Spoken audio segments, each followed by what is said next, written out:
kikosi Young Africans ambao wachezaji walikuwa katika majukumu ya timu ya taifa Tanzania wamerejea, lakini pia jana walitumeka, lakini pia golikipa wao Djigui Diarra alikuwa katika kikosi cha timu ya taifa Mali, wameondoshwa katika michuano ya AFCON. Watu walitegemea pengine jana Djigui Diarra pengine angekuwa yuko pale katika uwanja wa Gombani Pemba, lakini taarifa katika moja kwa moja zinahusiana na swala la usajili zinaeleza kuwa golikipa huyu wa kikosi cha Young Africans amegoma kurejea hapa nchini, na kubwa zaidi anataka kukamilisha dili lake la kutoka kuondoka katika kikosi cha Young Africans. Funga meza, umefuatilia kwa undani zaidi namna ambavyo sakata lake la Djigui Diarra, lakini pia jana ulikuwa umegusia kwamba timu mbalimbali kutoka Uarabuni zimeonyesha nia ya kumtaka golikipa huyu. Mpaka sasa ili swala linaendaje?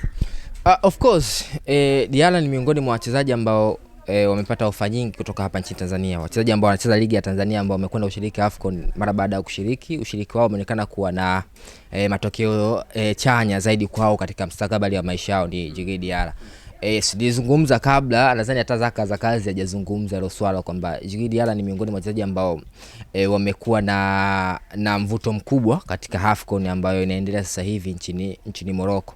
Lakini swala la Diarra kutokurudi nchini, hilo swala bado silipata, nitaendelea kulifuatilia, lakini kikubwa niweza kudhibitisha kwamba Djigui Diarra kweli kuna timu nyingi hususan kutoka ukanda wa kaskazini ambazo zimeonyesha nia ya kumsajili Djigui Diarra, na ni miongoni mwa wachezaji ambao wana ubora mkubwa, na of course kila timu kwa sasa hivi barani Afrika inatamani kuwa na golikipa kama Djigui Diarra. Ni aina ya walinda mlango ambao wa kisasa zaidi, na hiyo sifa ndio inapelekea watu wengi kuvutiwa nayo. Ukiwa na mlinzi kama mlinda mlango kama Djigui Diarra inakupa timu inapata nafasi nzuri zaidi hususan kwenye kuanzisha mashambulizi, kwa sababu amekuwa na matumizi sahihi zaidi ya miguu yake kuliko mikono. So kwangu mimi nadhani ofa za Diarra sio jambo geni na hazikuanza leo.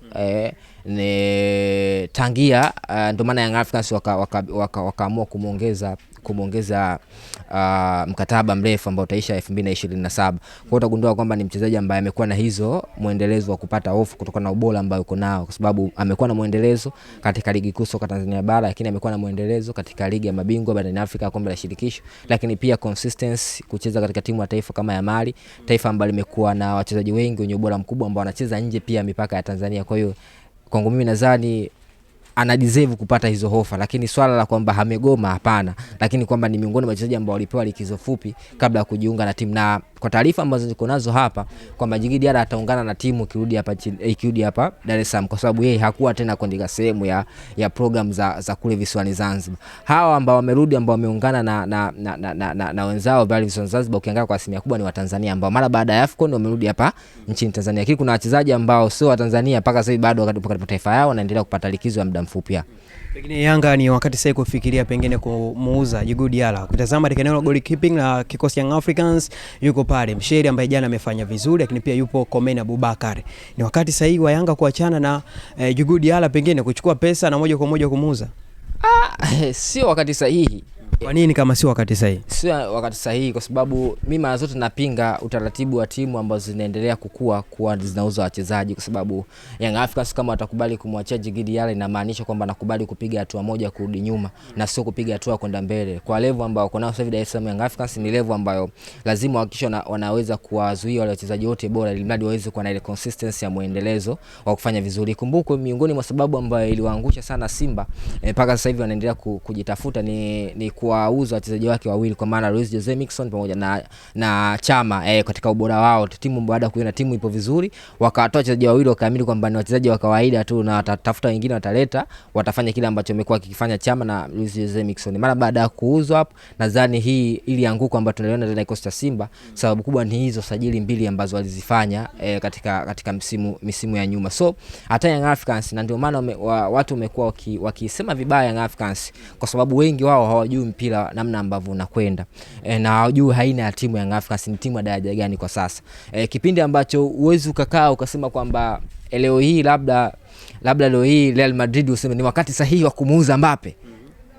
Sasa wao hawamhitaji Mbappe. Is it? Ni leo yani kuna nyakati lazima watu wajue mchezo wa mpira miguu. Yani timu ambayo inataka kukua, timu ambayo inataka mafanikio makubwa zaidi, hauwezi kutoa silaha zako za muhimu, kwa sababu hawa watu wanakuja kusajili, hawaji kuchukua mvunja kuni.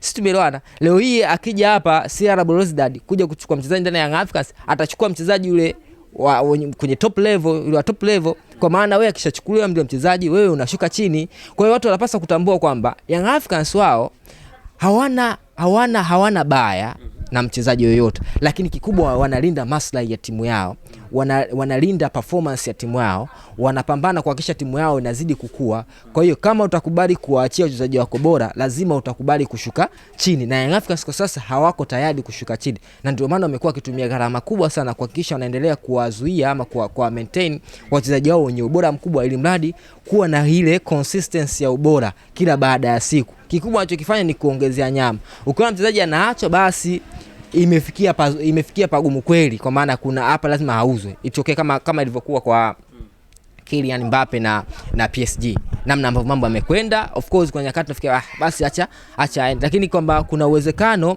wa kumbakisha mchezaji mwenye ubora mkubwa, basi kuna haja ya kubakisha, sababu hakuna ulazima wa kumuuza mchezaji aliyakuwa unamhitaji, na kama unaweza pia kumlipa kile ambacho anastahili kulipa.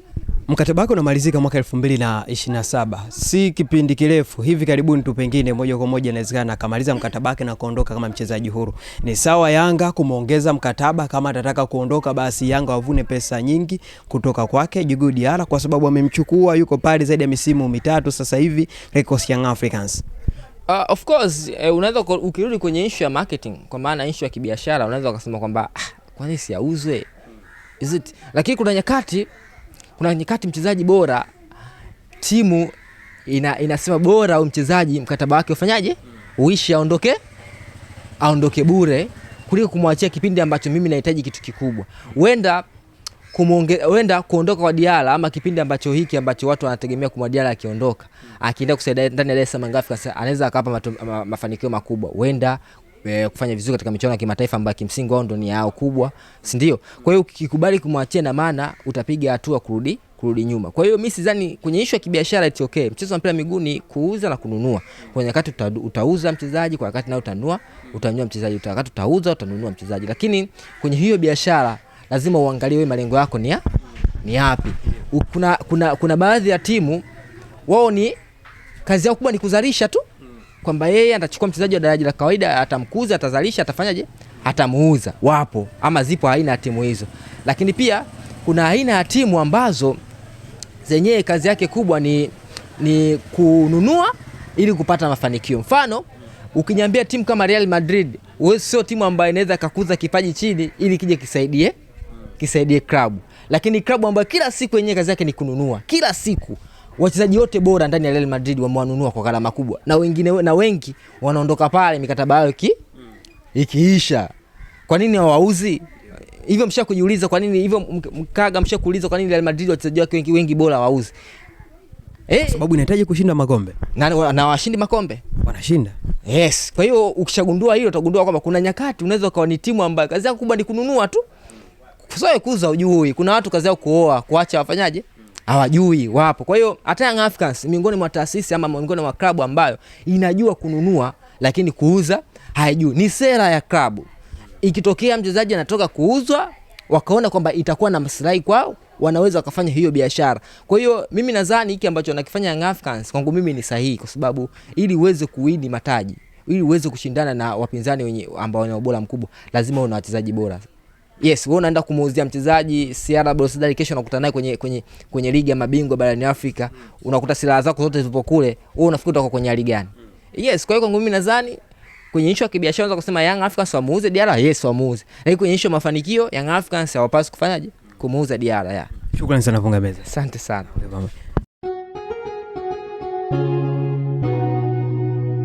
Kasako Media, tunaangazia maisha, tunaandika kesho.